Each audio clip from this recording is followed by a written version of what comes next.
Hi, Intp forum. It's me again. And I can't believe how many videos you posted, guys. This is nuts. Just a 4-day vacation, and I have so much to go over. And yes, I actually want to go over all of it. I think it's actually relevant and important. And the first question was pronunciation issues. I tend to butcher pronunciation when I'm stumbling over my words, just trying to find the right thing to say, but other than that, I find pronunciation very obvious. Like, it just makes sense that something should be pronounced a certain way, I guess. Like, an example of this was when I took a test in kindergarten that indicated that I could read at the 11th grade level at that age. And, of course, I didn't understand all the words, but the pronunciation was apparent to me even then, so it's very easy for me. And another question was, do you feel like another person in your videos? Yes and no. I mean, it's definitely me, but I'm not very aware of my mannerisms, and I only really see these in videos. And the next question, which I think that was AI, the question was limitations of objectivity, and I think there's a ton of limits, like Shoeless mentioned. Total objectivity just renders us as robots. We humans are pretty much defined by subjectivity. Without it, everything's pretty meaningless. Hence the philosophies like nihilism. So yeah, I think subjectivity is what colors our lives, essentially. And, I mean, sure, it's great to have an objective perspective, but even then, it's only more objective than the next person, not totally objective, you know? And, let's see, next thing. Hi, Adair and Rubber Ducky. Nice to meet you all. Nice to match a name to a face. And another question was getting stunned in emotional situations. That is definitely true for me. A good example would be just this last semester of college. Two of my roommates got into a big fight. One was ESFJ, one was ISTJ, so there was a serious introvert versus extrovert conflict, and they just wouldn't give up on each other. They kept on fighting and fighting because it was so important. But anyway, eventually we got everyone in the apartment together to kind of talk things out, and everyone gave their emotional spiel, and I was just stunned, couldn't say anything. Besides a dumb and weak sauce, hi, if there's anything I can do to help, tell me. Whatever. But yeah, emotional situations stunned me. They were all in tears pretty much, and I was just blank. It was kind of embarrassing. And a question I had was, what goes on in your mind when you read? Do you imagine characters talking to each other, or just audio, or do you not even have a visual image in your head? I think as for me, kind of depends on what I'm reading. Like, if it's a play, I imagine all the characters in the set and everything. I have a little play in my head. And if it's like a non-fiction book, I tend to have some professorial type person talking in a lecture type setting. But yeah, I'm very audio oriented when I'm reading books. And another question along those lines that was brought up was talking to people about what you read. I think that was AI. I tend to do that a lot, though not as much as I used to, since I finally got the picture that they usually don't care about what I read. But that's pretty much the only way I try to strike up conversations, just talking about stuff I read, like, oh, did you know this? Or so-and-so in the book mentioned this. I thought it was interesting. But they don't usually care, so I just keep it to myself most of the time. And Decaf asked, what do you do that's embarrassing? So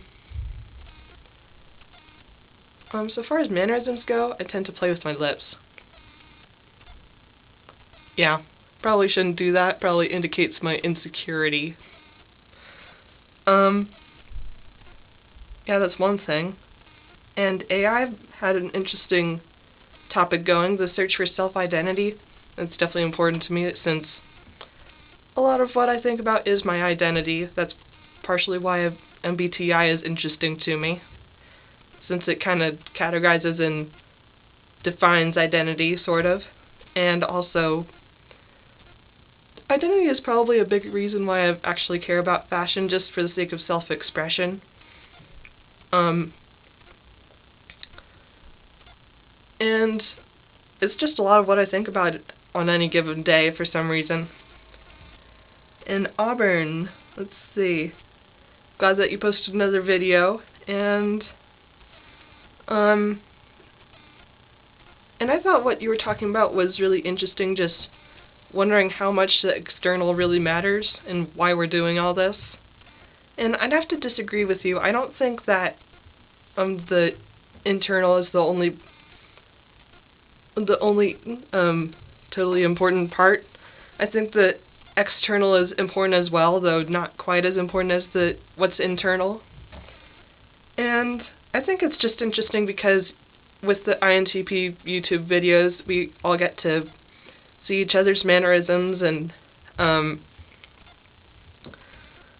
you also get to compare past and present perceptions. Like, it was kind of interesting, like, AI, you were totally like what I imagined you'd be, even though I didn't know what you looked like and sounded like till recently. And same kind of thing for shoeless, but some of them actually contradict my previous perceptions, and I find that kind of interesting.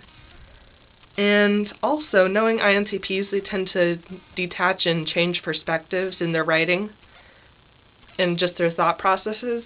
So I think, in a way, it's easier to get to know someone through external appearances, because it tends to be more of a default.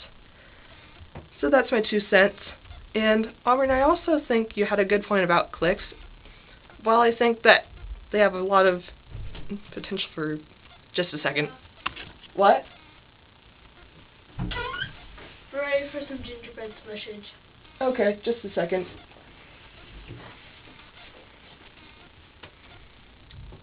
Okay, awkward. Okay, gotta go through this really quick.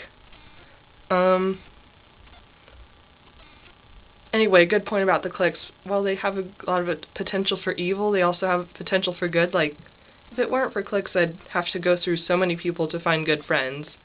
Whereas with clicks, I just go to the weirder crowds, and I tend to find interesting people that way. And AI had a good question as well. What are we looking for in life? As for me, I just love to learn and understand things. Basically, it all comes down to understanding. Understanding people, systems, whatever I'm interested in. And Cavalier, and I think I disagree with you about the YouTube videos making people lose their enigma. And I think there's even more of an enigma effect, because, like I said before, you can get to see both previous perceptions and current perceptions of people. So there could be even more enigma depending on who you're talking about. And let's see. Foster had an interesting point too, that illogical stuff is more interesting, and I think everything is somewhat rational, though you might have to go deeper to actually find the rational stuff. So I think illogical stuff is basically more complex, and we INTPs love complex stuff, right? And Rubber Ducky, you said something about how do you learn or study. For me, I'm probably more visual, and mostly visual. Like, for tests, I tend to just write down all my notes and over again, and just seeing the writing and actually writing it down makes it pretty much ingrained in my head. And hi Safi, glad you posted a video, and I think that's it. Maybe I'll post other questions later. Bye.